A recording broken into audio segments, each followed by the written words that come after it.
Hello everyone and welcome back to a video of me actually doing something, because today I want to talk to you all about money.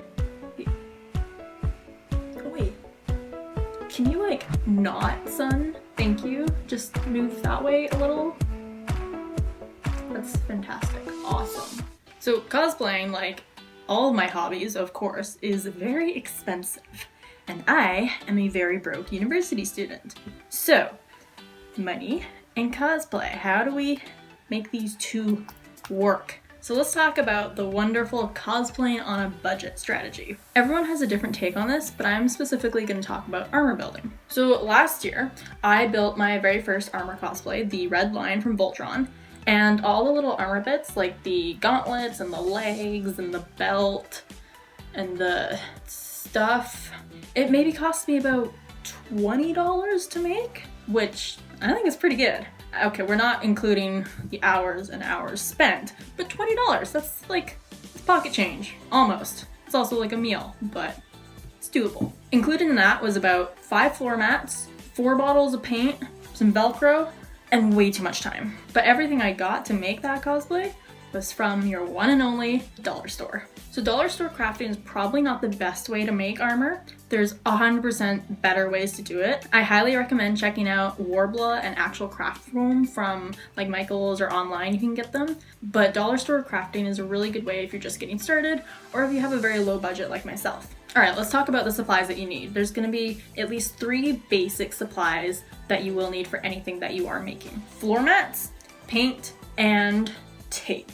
The first is going to be what your armor is created out of, and I just use floor mats. This is a wonderful dollar store floor mat. It's got that like lovely texture on one side, which you really don't want, but it's nice and flat over here. Look at it, it's so pretty. And this was $3. So because it's textured on the one side, you are only going to be able to have one side visible. And it's also like pretty thick. So keep in mind that your armor is going to be rather bulky and it's not going to be very form-fitting. But that's when you get into the more advanced Warbler stuff that I haven't gotten there yet. All right, next up, your paints. These are acrylic paints, like $1.50 each, really cheap, but maybe not the easiest to work with. There's a few tips and tricks that I'm gonna go over for working with these because they take some time getting used to. The main thing is that they don't show up too well on the black floor mats, so you're gonna have to put a good like 4 to 5 layers, which can get really time consuming. Also keep in mind that these like to crack on you. So once like the armor's on you, if it moves at all the paint might start cracking a little bit. So I'm gonna go over how to stop the acrylic paint from cracking. To finish it up, I usually cover the pieces of armor with a clear coat. So you use like any sort of clear paint, either spray paint, or I just have this outdoor clear gloss that I got at Home Hardware, I think. It works pretty well. The clear coat can often help stop some of the cracking, and it gives it that nice little bit of shine. Sparkle. That. Last, duct tape. It's gonna help you keep everything in place as it's drying, which I'll talk about later why that's important with this lovely paint. So for an example, I'm going to be making Uraraka's Boku no Hero Academia hero outfit, and specifically the belt of it. So step 1 is going to be cut out your belt. So I'm going to go cut and measure and do stuff, and then I shall be back. All right, hello, we back. So I've gone ahead and just cut out this very basic belt shape. As you can see, it's going to go something like this. Voila. Voila. So pretty. Anyways, yeah, I'm not gonna film the cutting out and measurement stuff for this because honestly, there's no method to my madness. I just kind of like wing it all. But it's just a basic strip, and then I've like cut along the edges here to kind of round it out a little bit. And next we're gonna start painting it with white. First though, going back to what I was talking about originally, the acrylic paint cracking all the time, this is where the duct tape comes in. So you want to tape it in the shape that it's going to be. And since this is a belt, it's gonna be like this around me most of the time. So I'm gonna tape this into position.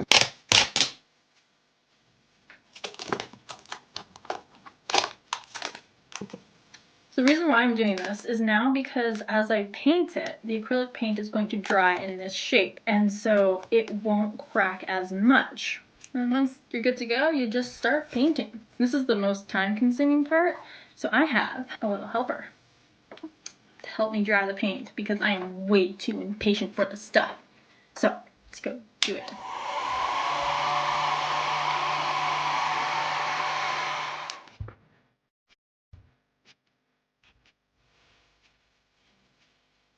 Alright, it's day 2 and the belt is finished! So I ended up using about 5 layers of paint. And you can see I've just put in the centerpiece here with little bits of Velcro. It can easily become undone and you can put it on. The nice design. Oh, that looks so pretty. But in total, this probably took 2, 3, like 5 hours to make. That includes like all the paint layers, cutting, fitting, drying. It took maybe like 10 minutes to dry after each coat, just with a hairdryer. So pretty easy overall. I'm not sure if you can see this, but you can kind of see little cracks here like I was talking about. So it is still gonna crack just a little bit when you are bending it, but from far away it's really not that noticeable. And if you want, you can go over it again with another layer of paint just to clean that up a little bit, but I didn't bother. I just finished it off with the clear coat. So maybe not like the highest quality of armor, but I did want to show that it could be done with only dollar store supplies. So if you're really cheap and lazy like me, making decent armor is still possible. Alright, thanks for watching everyone. Let me know in the comments below what you want to see next, be it tutorials, makeup stuff, cosplay stuff. Let me know. Also feel free to leave your own tips in the comments below, like what kind of cheap paints you use or any cosplay on a budget type tips and tricks you have, because those are always useful to have, especially for beginner cosplayers. Alright, peace out fam, and have a good week!